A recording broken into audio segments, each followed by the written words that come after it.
이 부분은 예수님이 어린아이를 불러서 제자들 가운데 세우시고 교훈하신 내용입니다. 그러므로 이 말씀은 어린아이에게만 해당되는 말씀이 아니라 우리 모두에게 해당되는 말씀입니다. 예수님은 작은 자에 대해서 우리에게 뭐라고 말씀하십니까? 첫째로 실족하게 하지 말라 하십니다. 6절에서 9절 한번 읽읍시다. 시작. 누구든지 나를 믿는 이 작은 자 중 하나를 실족하게 하면 차라리 연자 맷돌이 그 목에 달려서 깊은 바다에 빠뜨려지는 것이 나으니라. 실족하게 하는 일들이 있음으로 말미암아 세상에 화가 있도다. 실족하게 하는 일이 없을 수는 없으나 실족하게 하는 그 사람에게는 화가 있도다. 만일 내 손이나 네 발이 너를 범죄하게 하거든 찍어내버리라. 장애인이나 다리 저는 자로 영생에 들어가는 것이 두 손과 두 발을 가지고 영원한 불에 던져지는 것보다 나으니라. 만일 내 눈이 너를 범죄하게 하거든 빼어내버리라. 한 눈으로 영생에 들어가는 것이 두 눈을 가지고 지옥불에 던져지는 것보다 나으니라. 실족하게 하는 것은 어떤 것일까요? 넘어지게 하고 죄를 범하게 하는 것입니다. 문맥상으로 보면 어린아이를 영접하지 않을 때 그들이 실족하기 쉽다는 것을 알 수 있습니다. 그래서 아이들이 뭐라고 생각하겠어요?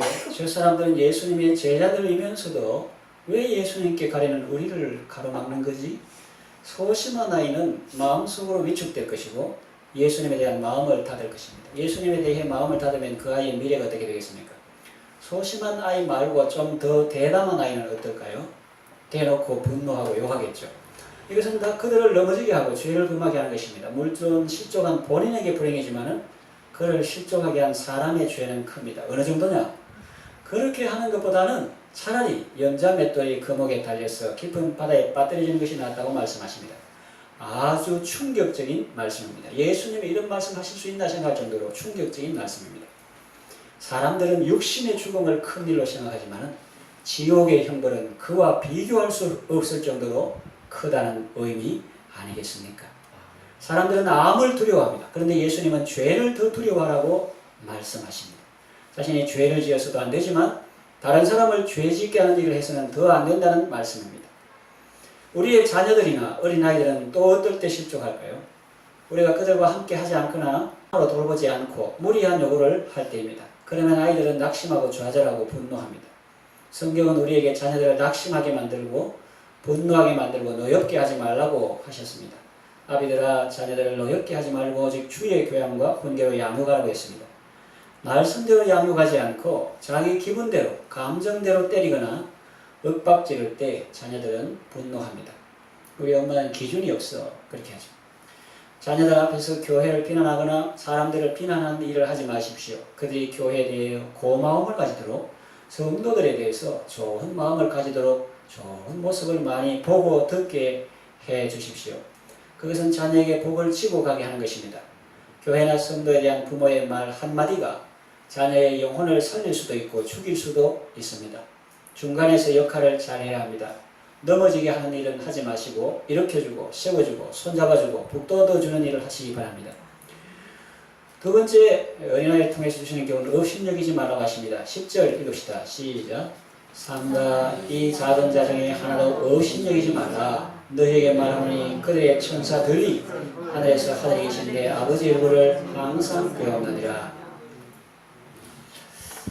아이를 업신여기는 사람들은 왜 그런 행동을 할까요? 겉으로 보면 연약해 보이기 때문입니다. 키가 작고 뼈도 단단하지 않습니다. 지식도 많지 않습니다. 그래서 속이고 때리고 유괴하고 납치하는 것입니다. 그런데 그 아이가 재벌 아이라고 해보세요. 시커먼 안경을 쓴 건장한 사람들이 호위 무사처럼 따라다니며 보호한다고 생각해 보세요. 사람들이 함부로 대할 수 있겠습니까? 없습니다. 함부로 대했다가 큰 코 다칩니다. 코를 다치는 정도가 아니라 뼈도 못 치를 수가 있고 엄청난 손해배상을 해야 할 수도 있습니다. 사람들이 몰라서 그렇지 어린 아이들이 바로 그런 존재라고 예수님이 말씀하십니다. 10절 보니까 삼가 이 작은 자 중에 하나도 업신여기지 말라. 너희에게 말하노니 그들의 천사들이. 그래서 어떤 사람들은 아이에게 적어도 한 명 이상의 수호천사가 있다. 왜? 덜 했으니까. 복수했으니까. 그들의 천사들이 하늘에서 하늘에 계신 내 아버지 얼굴을 항상 배우느니라. 그 아이의 뒤에 재벌 총수가 있는 것이 아니라 하나님 아버지가 계시며 인간 호위 무사가 아니라 천군 천사가 호위하며 보호하고 있다는 것입니다. 눈동자처럼 지키신다는 표현도 있습니다. 그러니 그 사람들은 하나님의 보배들이죠. 주님이 사랑하시고 주님이 기뻐하시고 애주중지하는 그 아이들, 그 자녀들을, 여러분의 자녀들을 존중히 여기고 잘 대하면 주님이 기뻐하십니다. 예수님도 네가 나를 사랑하거든 내 어린 양을 먹이라고 말씀하셨지 않습니까? 그러니까 그렇게 말하는 것은 정말 주님의 마음을 아프게 하는 거예요.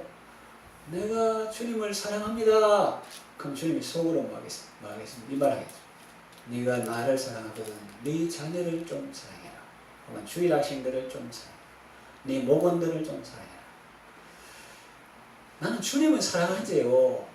그 사람들 보면 내 신앙을 북돋워주고 일깨워주고 이렇게 업 시켜주고 이렇게 채워주는 사람이야. 그거 보면 막 신앙이 막 떨어지고 마음이 막 추워지고 막 뜨겁던 마음도 식어지고 이렇습니다. 주님 속으로 말하겠어요. 네가 나를 사랑하느냐? 그러면 내가 보배를 깨기는 그 영혼을 사랑해라 이렇게 말하겠죠. 작은 자를 사랑하고 존중함으로 주님의 기쁨이 되고 주님께 존중이 여김받는 여러분 되시기를 바랍니다. 우리가 주님을 존중해 여길 때 사무엘상에 나오는 말처럼 주님이 우리를 존중해 주시고 주님이 귀하게 여기시는 그 보배들을 우리가 보배롭고 여기게 대할 때 주님이 기뻐하시고 고맙다.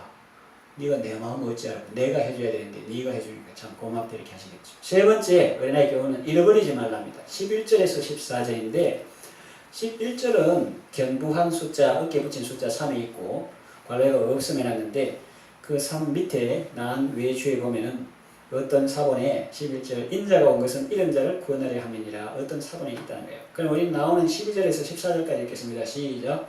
너희 생각에는 어떠하냐? 만일 어떤 사람이 양 100마리가 있는데 그 중에 하나가 길을 잃었으면 그 99마리를 산에 두고 가서 길 잃은 양을 찾지 않겠느냐? 진실로 너희에게 이르노니 만일 찾으면 길을 잃지 아니한 99마리보다 이것을 더 기뻐하리라. 이와 같이 이 작은 자 중에 하나라도 잃는 것은 하늘에 계신 너희 아버지의 뜻이 아닙니다. 100마리 가진 어떤 사람의 이야기를 하십니다. 100마리 양 중에서 하나가 길을 잃었습니다. 99마리를 산에 두고 길 잃은 한 마리 양을 찾아 났습니다. 99마리를 방치했다는 의미가 아닙니다. 그들은 이미 울타리 안에서 안전하게 보호를 받고 있습니다. 그러니 그 사람의 관심은 이제 길 잃은 한 마리 양에게 집중되어 있습니다. 그는 마침내 그 양을 찾았습니다. 그리고 크게 기뻐했습니다. 13절에 놀라운 표현이 나옵니다. 길을 잃지 아니한 99마리보다 이것을 더 기뻐하리라. 이것은 존재의 가치를 말하는 것이 아닙니다.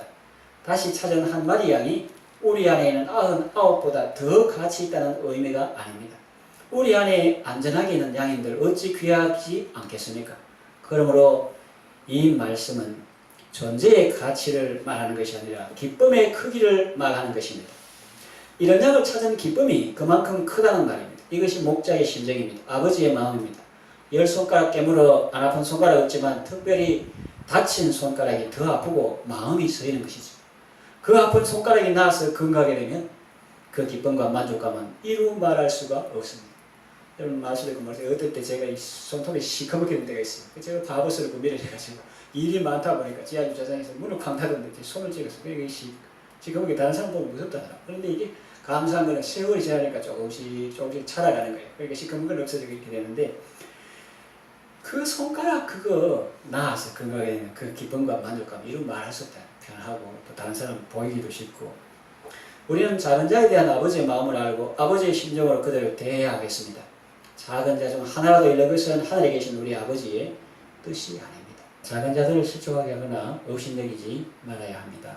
그리고 우리는 보다 적극적인 의미로 나아가서 실족하게 안 하고 잃어버리지 않는 이런 것보다 더 적극적으로 나아가서 이런 자를 찾고 구원해야 하겠습니다.